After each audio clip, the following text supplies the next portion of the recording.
Nuestro invitado de hoy es ingeniero químico metalúrgico por la Facultad de Química de la UNAM. Realizó 2 especialidades en procesos siderúrgicos, una en la Universidad Nacional Autónoma de México y el Instituto Politécnico Nacional, y otra en el Centro Nacional de Investigaciones Metalúrgicas de Madrid, España. Cuenta con un diplomado en Filosofía Social y Política por la Universidad Panamericana. Se desempeñó durante 14 años en la industria siderúrgica nacional. Su trayectoria política inició a principios de los años 80.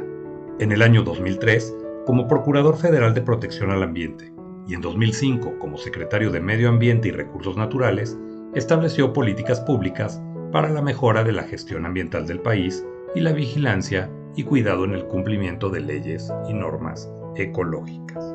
Del año 2006 al 2012, como Director General de la Comisión Nacional del Agua, impulsó una Agenda del Agua 2030 con visión de largo plazo y logrando la participación de amplios sectores de la sociedad.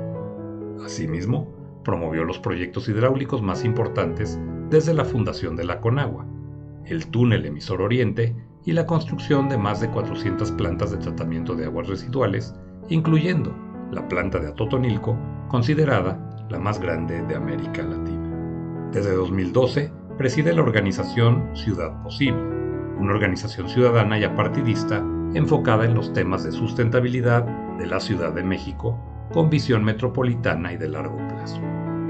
Actualmente dirige Orenda Asesores, un despacho profesional de asesores especializados en políticas públicas y proyectos de desarrollo sostenible, agua, energía, desarrollo urbano, movilidad, transporte y seguridad. Hoy con nosotros, José Luis Luege Tamargo. Muy querido José Luis Luege Tamargo, me da mucho gusto reencontrarte en este día y preguntarte, ¿y tú cómo estás?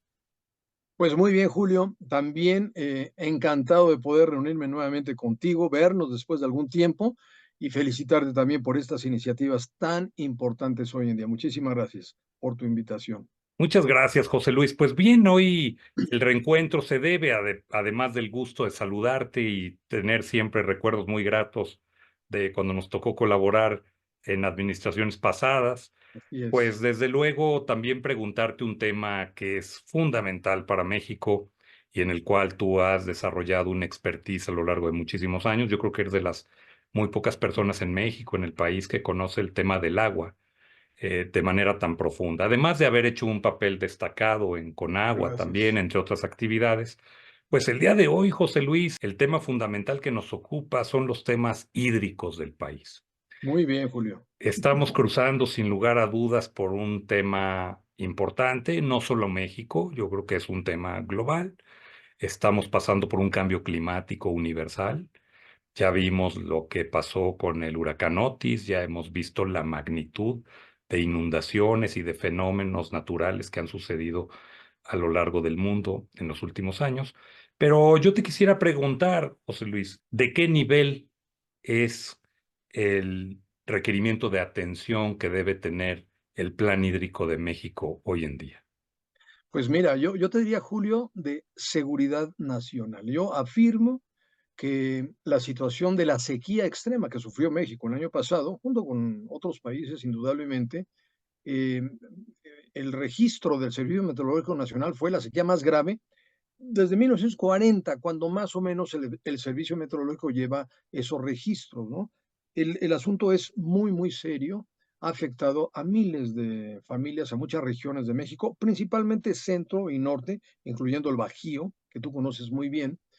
Te podría yo decir que en este momento la mayoría de las presas de riego agrícola, tanto para unidades como para distritos de riego, están pero muy por debajo de su nivel normal, ¿no? Algunas están secas, otras están abajo del 20%, unas en el 10%, y pues está comprometido, por ejemplo, todo el ciclo primavera-verano. No van a poder regar en muchos distritos de riego y esto implica pérdidas realmente altísimas, ¿no? Y también está comprometido el abastecimiento de algunas ciudades importantes. Ciudad de México, la ciudad más, la quinta metrópoli en el planeta, tomando en cuenta toda la zona metropolitana, ¿no? Y yo te diría, Julio, que esto desde luego revela varias cuestiones muy, muy delicadas. Por un lado, la confirmación del fenómeno del cambio climático, que todavía hay quienes dudan o no se hacen preguntas sobre esto, que es un hecho ya absolutamente confirmado, principalmente por el panel intergubernamental para el cambio climático, que son más de casi 2.000 científicos coordinados en todo el mundo, que forman parte, bueno, son parte de la Convención Marco de Cambio Climático de Naciones Unidas, ¿no? Y ellos, a través de una serie de modelos de muchos años de estudio y de análisis, nos demuestran que vamos a fenómenos extremos, ¿no? Por un lado, sequías como las que tuvimos el año pasado, y por otro, fenómenos como Otis, por ejemplo, que fue un huracán nunca visto en esa zona del Pacífico, que superó absolutamente todos los registros también pues, históricos del Servicio Meteorológico Nacional, ¿no? Entonces, esto es un tema que debiera de ser de una atención urgente, pero yo te diría que del otro lado está el desastre político. Y esto es muy importante decirlo. Un gobierno que no reconoce la emergencia, Julio. Cuando tú y yo estuvimos en el gobierno federal, pues nosotros vivimos muchos desastres naturales. Claro.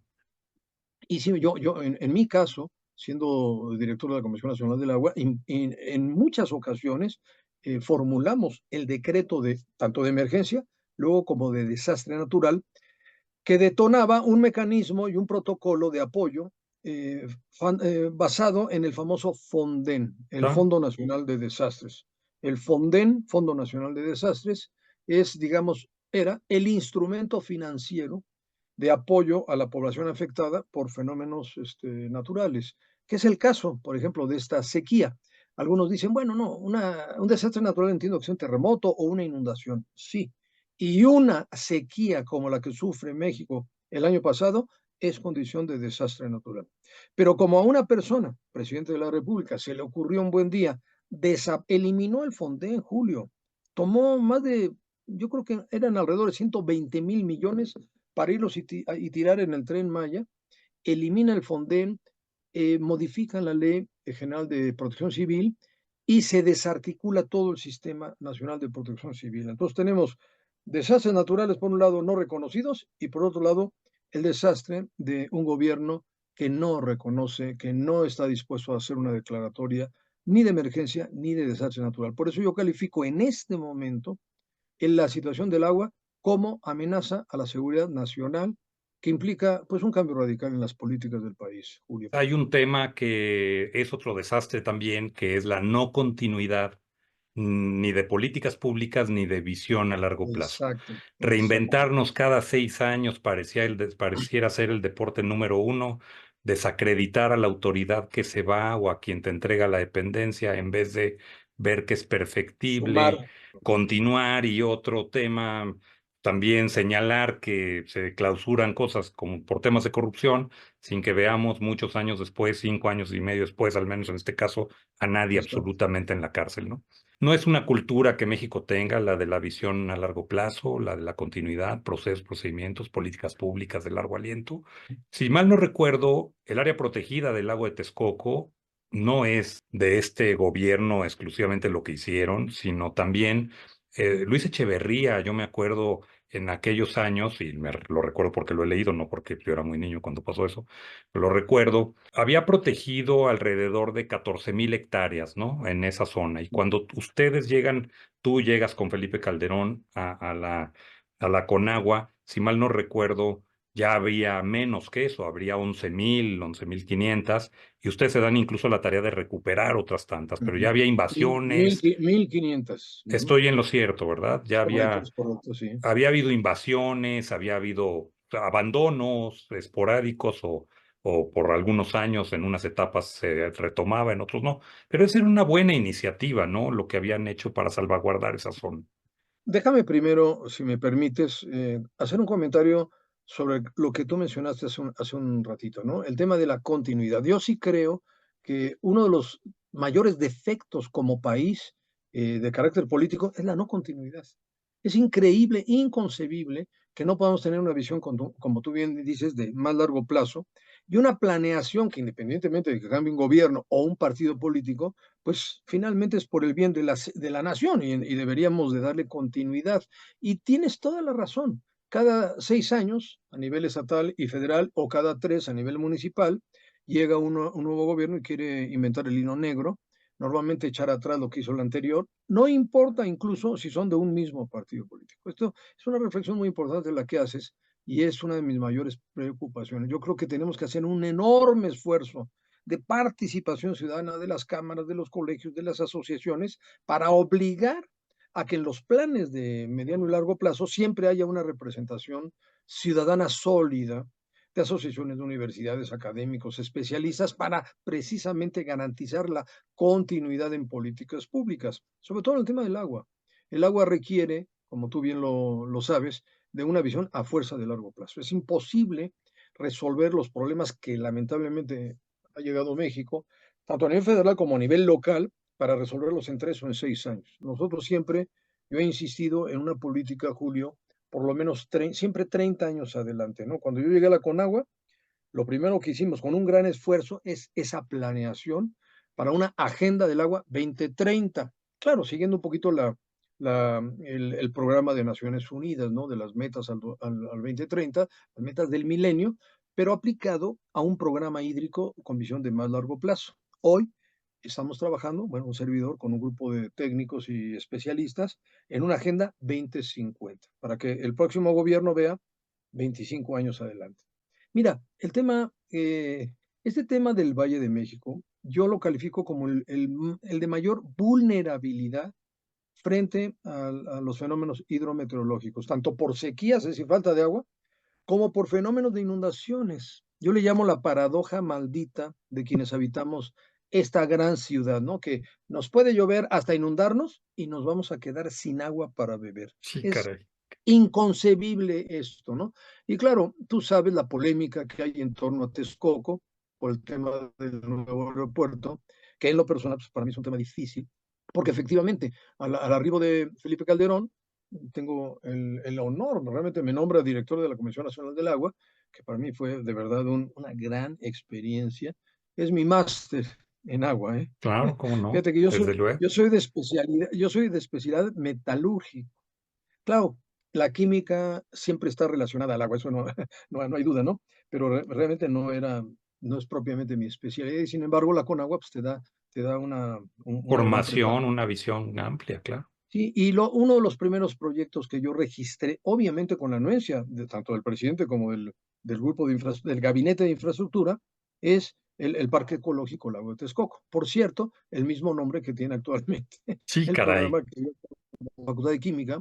Tuve el privilegio de que quizá el mejor profesor de química, de ingeniería química, era el ingeniero Purón, que había sido director de Sosa Texcoco, un hombre que conocía perfectamente todo el tema relacionado, vinculado al lago de Texcoco, pero también la seguridad de que era necesario recuperar al menos una parte de lo que fue el Anáhuac.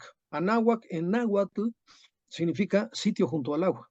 Ujú. Y de aquella visión, que tú lo recordarás en la reseña de Bernal Díaz del Castillo de Breve Historia de la Conquista de la Nueva España, España. Ujú. cuando el grupo de españoles, venían más de 100,000 grupos de distintas regiones del país apoyando el ir contra Tenochtitlan, cuando atraviesan en el Paso Cortés, quedan verdaderamente pasmados ante la imagen que tratemos de ubicarnos más hermosa que alguien pueda ver, el paraíso terrenal, ¿no?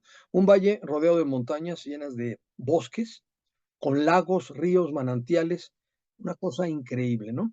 De lo cual hoy, quienes hoy habitamos esta gran ciudad, quienes somos aquí de la Ciudad de México, no queda absolutamente nada. Nada es nada, ni una gota, ni una gota. Cuando perfectamente pudo haberse mantenido la ciudad con un equilibrio, digamos, vamos a llamarle hídrico, con algunos de los lagos, que hubiera sido algo además de hermoso, hermosísimo, pues necesario, ¿no? Porque el agua, pues es parte de la vida, ¿no? Y claro, la historia, aquí no se puede culpar ni a los mexicas que se instalan en el islote, dentro del lago, con toda esa mitología del águila devorando a la serpiente, cuando ya es más que sabido que era una cuestión estratégica, ¿no? Claro. Estratégica para la guerra, pero a la vez de muy alta vulnerabilidad, como sucedió cuando la última batalla, ¿no? Y por otro lado, la conquista, en donde, por cierto, Cortés siempre pensó y propuso Coyoacán, para construir ahí el centro propiamente Coyoacán, no en Tenochtitlán, ¿no? Pero pues es el espíritu de la conquista, ¿no, Julio? Que hay que entenderla en la historia y en el momento, ¿no? Y la conquista era asentarte sobre el imperio anterior, ¿no? Entonces, claro, la Nueva España se instala en el centro y pues ya te podrás imaginar, ¿no? Una ciudad como Tenochtitlan pues no podía soportar la vulnerabilidad, digamos, de inundaciones en esa zona del lago a una ciudad tipo europea, como realmente la construyeron, ¿no? Sí, la historia pues es para estar toda la hora platicando, pero bueno, simplemente te diré que en 1605 hubo una inundación desastrosa. El virrey Luis de Velasco quedó realmente prácticamente anulado y en una carta que dirige al rey, a Carlos V, recordando, eso es muy importante, porque ya ves que hay toda una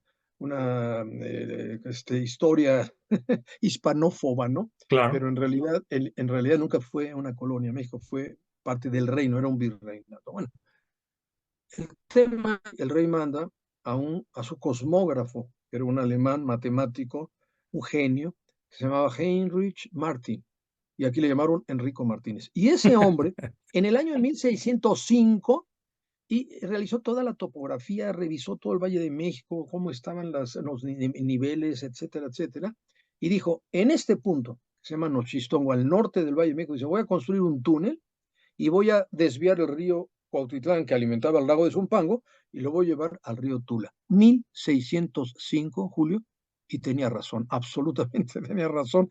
Y digamos, esa visión de Enrico Martínez, pues es la que siguió todo el desagüe de todos los lagos del Valle de México, lo cual evidentemente fue un grave error.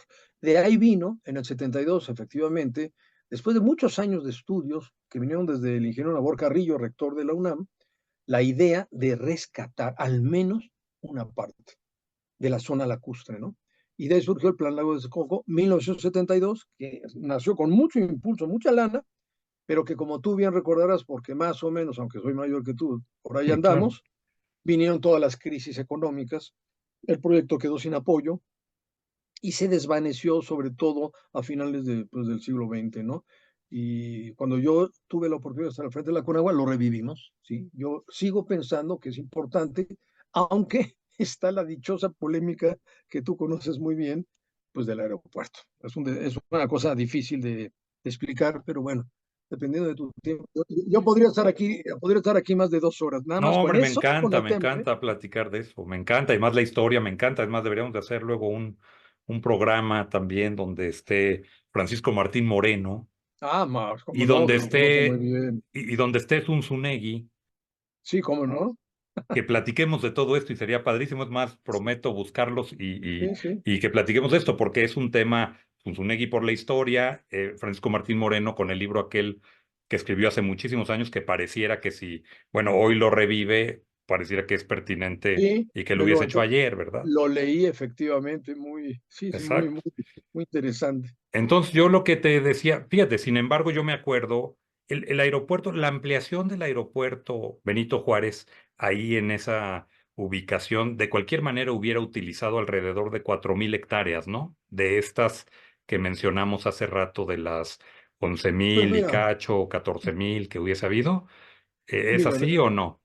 mira, es que tiene diferentes etapas que yo he conocido. Yo realmente no soy experto en nada de cuestiones aeronáuticas, pero obviamente la discusión al interior del gabinete, que fue muy dura, donde yo estuve involucrado, porque tú conoces un poco lo que sucedió. En realidad yo registro el Plan Lago de Texcoco, perdón, el Parque Ecológico Lago de Texcoco e inicia todo un plan de acción Lo importante. recuerdo, claro. Y más o Ujú. menos a la mitad del sexenio surge el proyecto del nuevo aeropuerto ahí, que ya venía de tiempo atrás. La historia se remonta a los 80.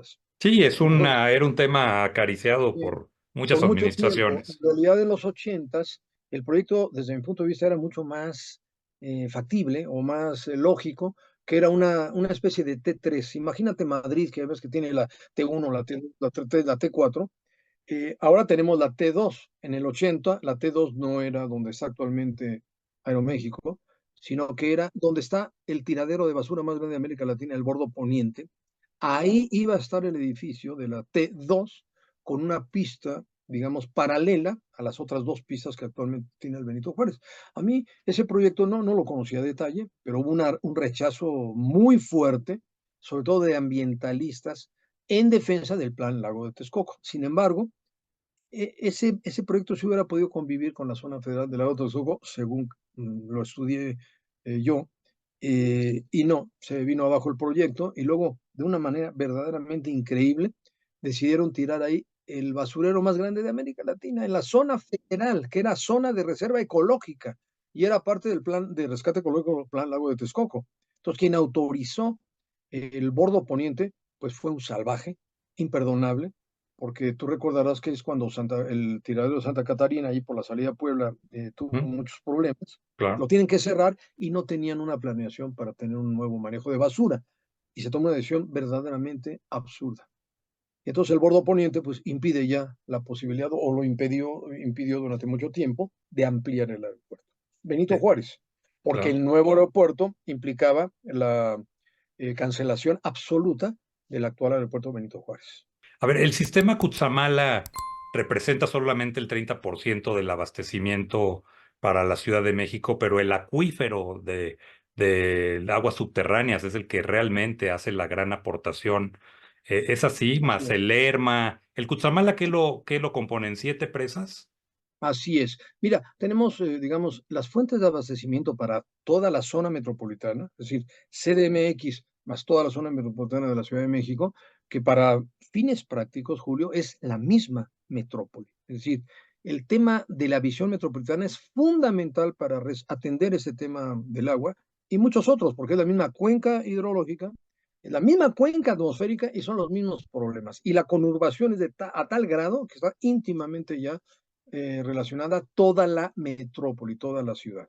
Y tenemos, digamos, dos fuentes externas, una antigua que fue del 1956, que es el sistema Lerma, es una batería de pozos de 220 pozos, de Lerma a Ixtlahuaca, y luego eso fue en el 56. En el 70 se presenta una crisis muy parecida a esta, una crisis terrible de falta de agua en la Ciudad de México, que llegó al más alto nivel, muy parecido al día de hoy. Claro, la sequía de hoy es como elevada al cubo de lo que hubo Sí, en el año claro, por el 70. nivel de población y todo, claro. Nadie se acuerda de esto, mucho menos los jóvenes, pero es importante recordarlo. Es de tal nivel la crisis que el presidente de la República reúne a todos, era, pues era ya Echeverría, efectivamente, manda a llamar a Robilio Zaguade, que era el secretario de Recursos Hidráulicos, y a todos los técnicos, por cierto, muy bien preparados en aquella época, de la Secretaría de Recursos Hidráulicos, para ver qué se hacía. Y entonces ahí es cuando dicen que la única fuente segura era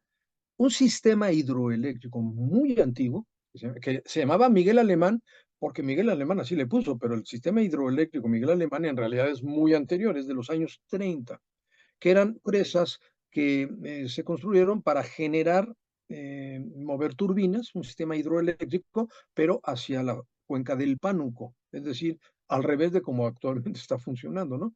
Entonces los ingenieros tuvieron la visión correcta de que podían acumular esa agua y bombear el agua hacia Valle de Bravo, poner una potabilizadora muy grande, que actualmente sigue operando, la planta de Berros, y de ahí bombean fíjate, una altitud, tiene que bombear 1,100 metros de altura. El sistema Cutzamala tiene 150 kilómetros de canales y tuberías, pero el- la, la energía potencial que tienes que tener para bombear 1,100 metros, que es 1 kilómetro y 100 metros, es brutal, ¿no? Entonces, Cutzamala representa más o menos un 20% para la zona metropolitana y el otro 10% es Lerma. Juntos, en números redondos, Julio? Juntos representan el 30%, pero la principal fuente de abastecimiento es el acuífero, el agua subterránea, que traemos un problema muy serio, el más grave desde mi punto de vista, que es la sobreextracción de agua. Estamos extrayendo más de 4 veces la capacidad de recarga estimada anual de los acuíferos. Aunque son 7 acuíferos, realmente la zona metropolitana depende de tres. Se llama zona metropolitana, Cuautitlán, Pachuca y Texcoco. Esos tres acuíferos son quizá los más sobreexplotados de todo el país. Déjame hacer un paréntesis que es muy largo, pero puede ser interesante para Adelante. nuestro auditorio. Cuando se autoriza Lerma, se basan en estudios que habían realizado geólogos muy bien preparados junto con Nabor Carrillo, el famoso ingeniero Nabor Carrillo, que tenía otras ideas para Texcoco. Él quería hacer todo un desarrollo de una planta nuclear realmente, pero bueno, pero sí quería realmente, entendían que la sobreextracción de agua del acuífero nos representaba un problema de hundimiento muy grave, que había que atender.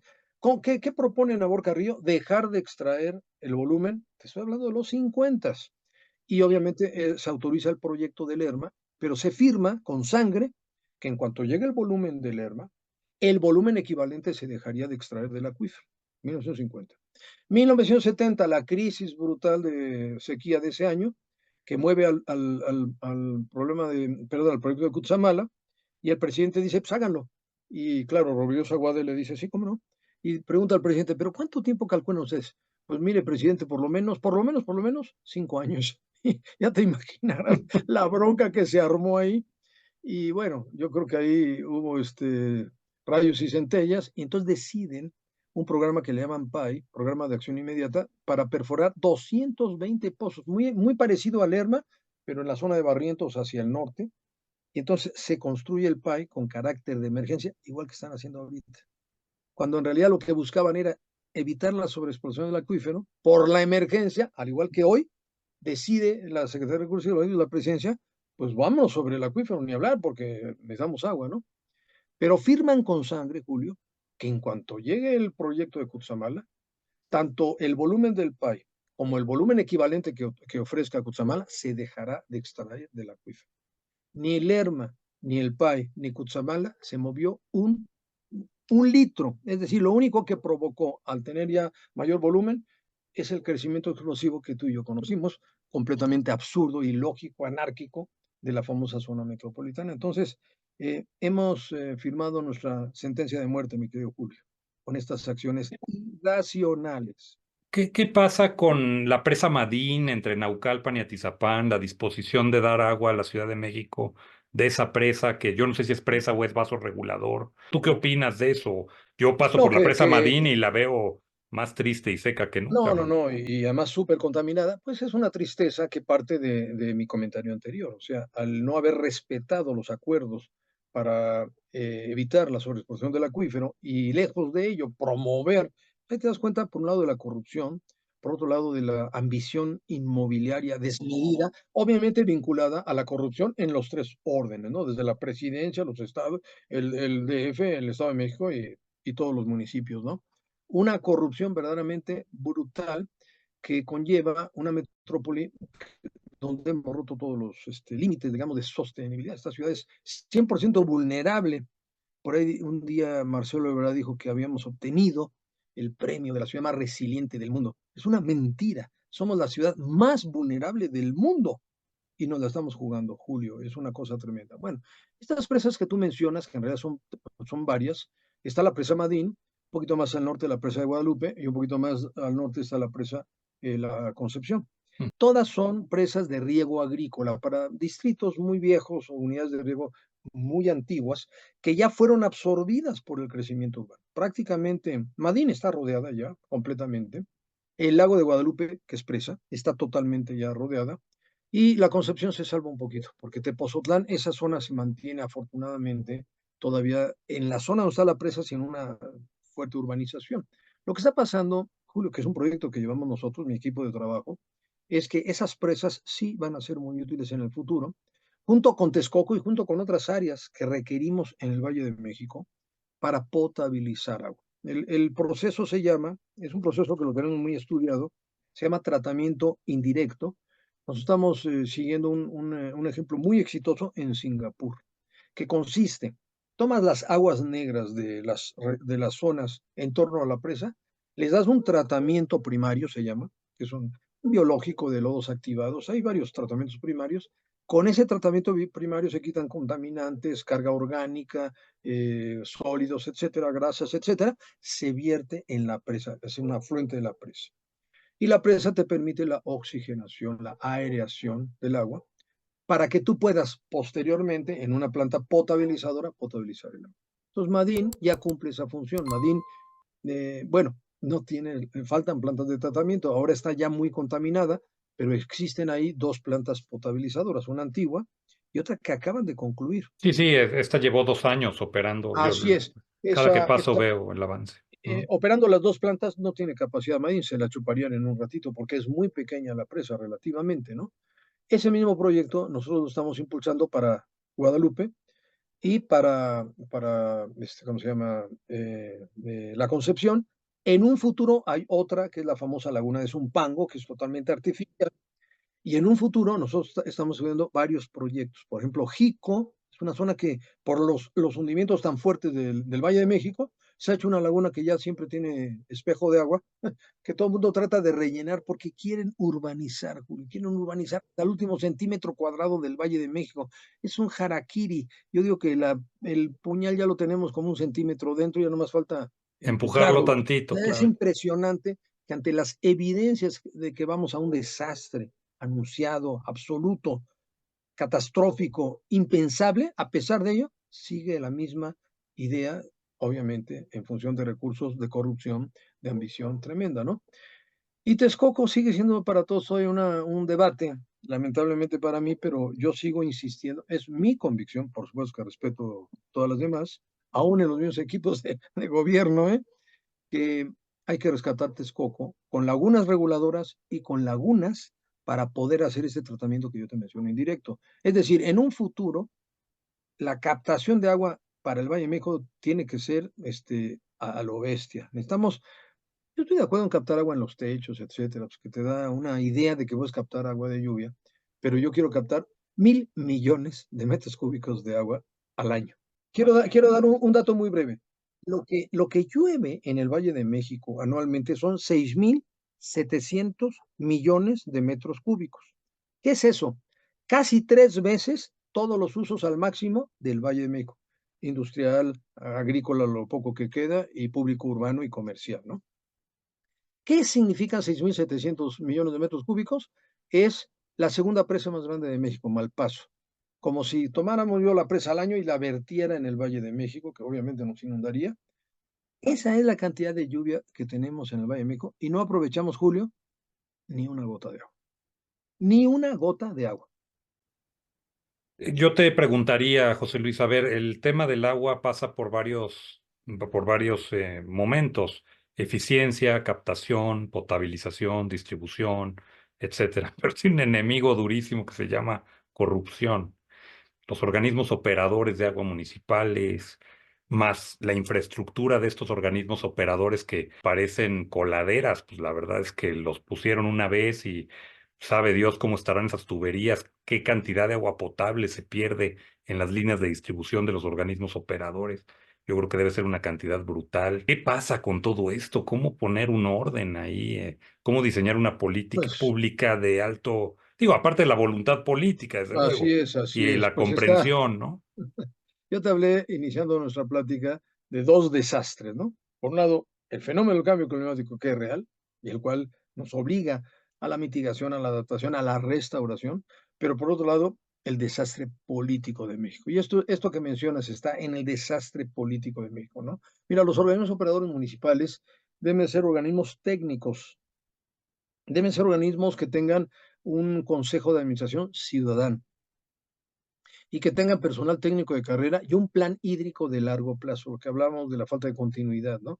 En realidad, yo te puedo decir que sin exagerar, el 97-98% de los organismos en el país están quebrados, no funcionan.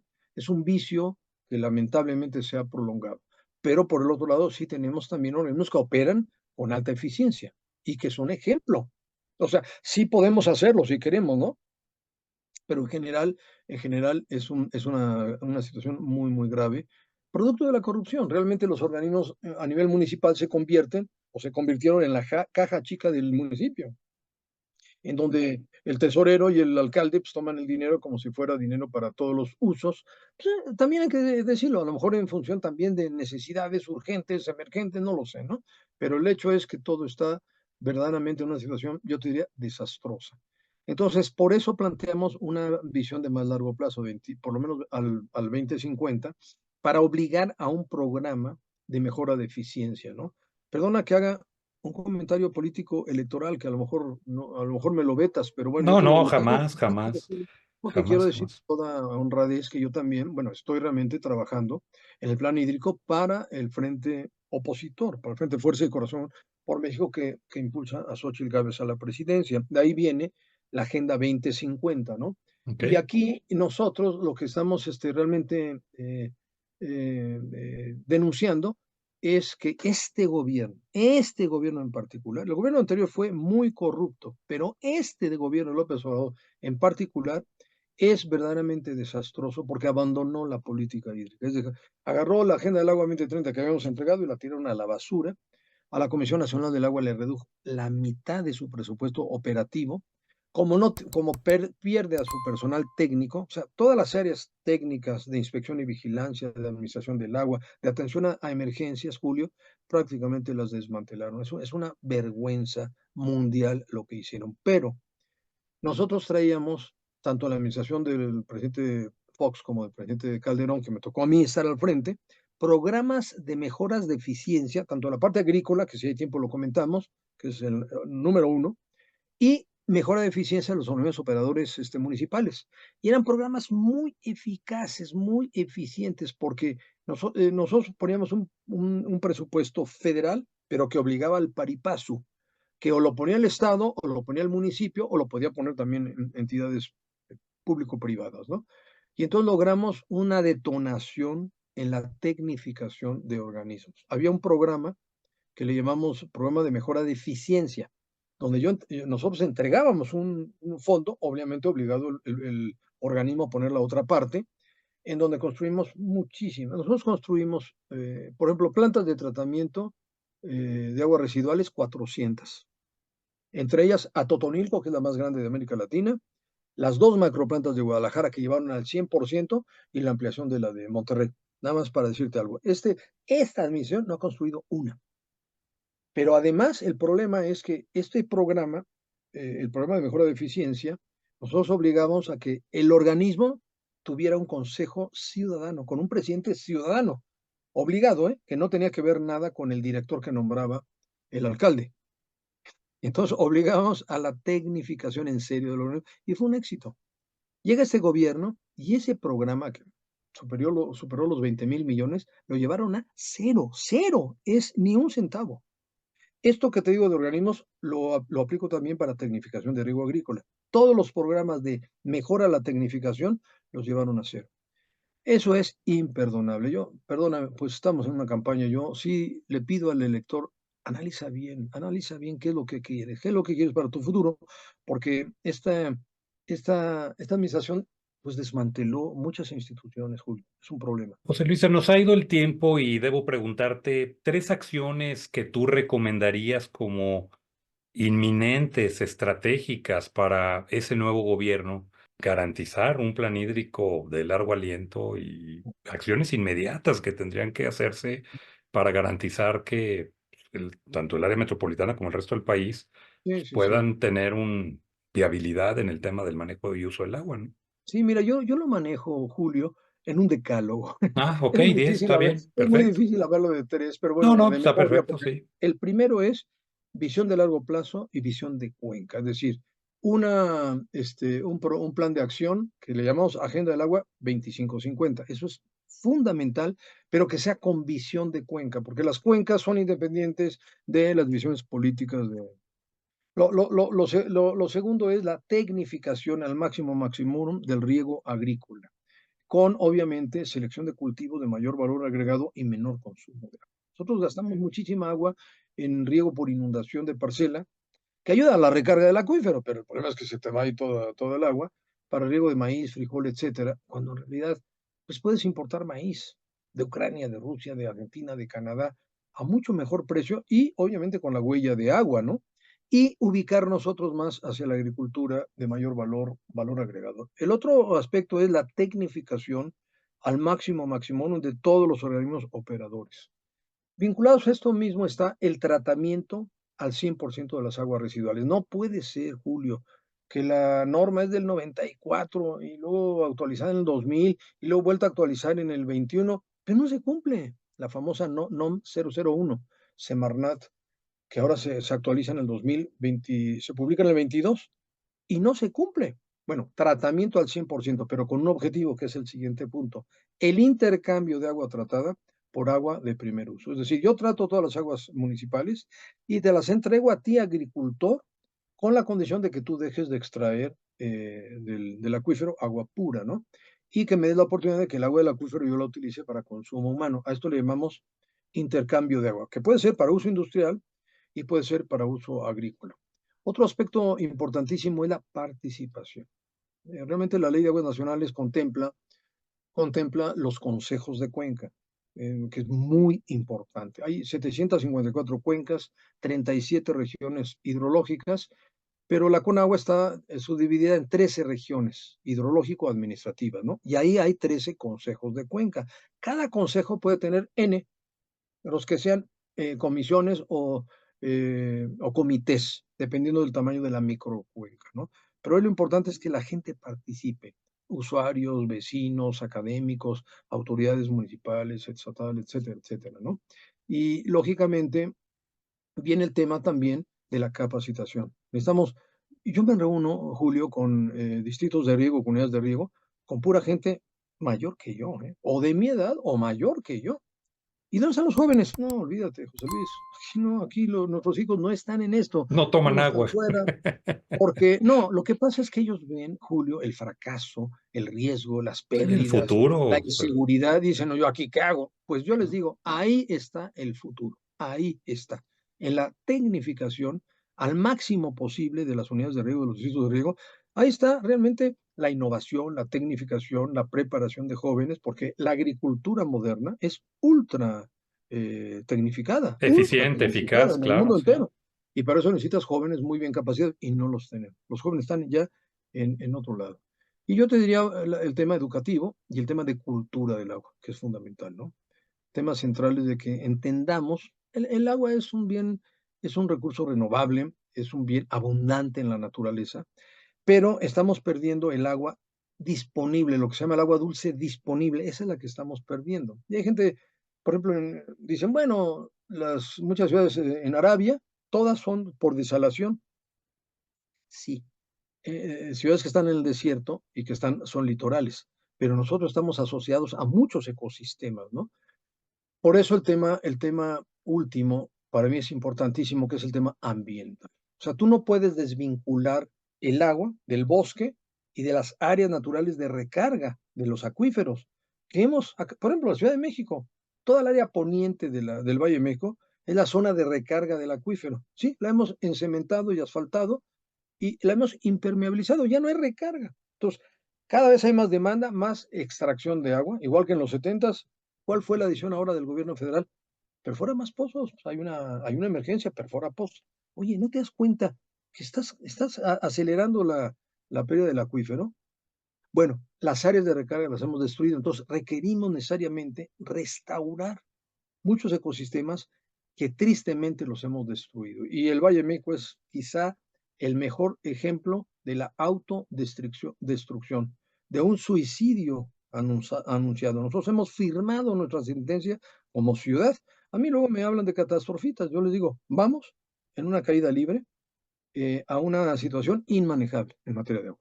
Si no cambiamos radicalmente, ahora, si cambiamos radicalmente, con miles de acciones que hay que hacer, entonces podemos lograr la sostenibilidad en el mediano y largo plazo. Pues querido José Luis, me da gran gusto escucharte. Igualmente, Siempre tu al capacidad contrario, Julio, técnica, tu conocimiento, siempre lo he admirado, lo muchas agradezco. gracias. Yo recuerdo aquella campaña permanente que teníamos tú y yo en Canal 11 en favor del agua, que era Sí, sí, una sí, ¿te campaña que acuerdas? duró, sí, duró al menos 15 años esa campaña. Sí, sí, Ahora se sí, ha retirado también, pero yo creo que ese es un tema que la cultura del agua debería ser permanente para las nuevas claro. generaciones, tal. Pero yo siempre agradecido de tus comentarios, de tu trabajo por México y sobre todo agradecerte mucho tu tiempo para este espacio. Al contrario, Julio, a ti muchas felicidades por tu programa y gracias por la invitación, ¿eh? Qué gusto estar contigo y con tu Mu- auditorio. Muchas gracias. Igualmente, nos hemos de ver pronto, mi querido José Luis. Gracias. Hasta pronto.